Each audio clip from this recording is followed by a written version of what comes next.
আমরা তুলে ধরি আমাদের মাতৃভূমিকে, যেখানে মাতৃভূমিকে নিয়ে ছিলিবিলি খাচ্ছে, এই নদীটাকে সোজা করছে, এখান থেকে আর 1 লুটতরাজ কিলোমিটারের করতেছে।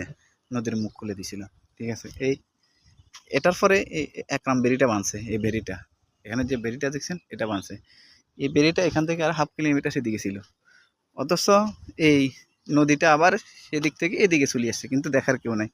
কি কারণে যে এই একরাম বেরিটা বাঁধছে, নদী সোজা করছে, কি কারণে যে আবার নদীটা এদিকে চলে আসতেছে, এটা তত্ত্ব তালাশ নাই। দেখছেন একরাম বেরি, এই বেরিটা ভাঙ্গি কি অবস্থার দেখছেন, রাস্তাঘাট সব জারগই, বেরিটা ভাঙ্গি কি অবস্থার, এগুলো সব ভাঙ্গায় আস্তে আস্তে জারবে।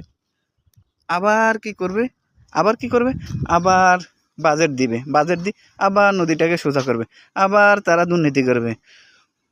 20,000 কোটি টাকা বাজেট দিবে, 15,000 কোটি টাকা তারা খাই ফেলবে, খাওয়ার পরে 5,000 কোটি টাকা দিয়ে আবার নদীটারে সোজা করি আবার বাঁধ দিবে। তো এভাবে যদি চলতে থাকে, গরিব দেশটা কি আর কখনো উন্নয়নশীলের মধ্যে যাবে? হ্যাঁ, আপনাদের কাছে অনুরোধ, প্লিজ ভাইয়েরা এটা একটু শেয়ার করিয়েন, শেয়ার করি প্রতিবাদে অংশগ্রহণ করেন। আমাদের ব্যাটের টাকা তারা পরিচর্যা না করার কারণে বারবার তারা একই কাজ বারবার করতেছে। দেখেন নদী ভাঙনের কি অবস্থা, এটা পুরোটা নদী, এই পুরোটা ভাঙিয়ে দিচ্ছে। এখানে পুরোটা এই বাঁধটা এখান থেকে আরও 1 কিলোমিটার পাশে আসছিল, নদীটা 1 কিলোমিটার পাশে ছিল। এই 3-4 বছর মধ্যে আবার নদীটা আগের সাবেকে চলে আসে।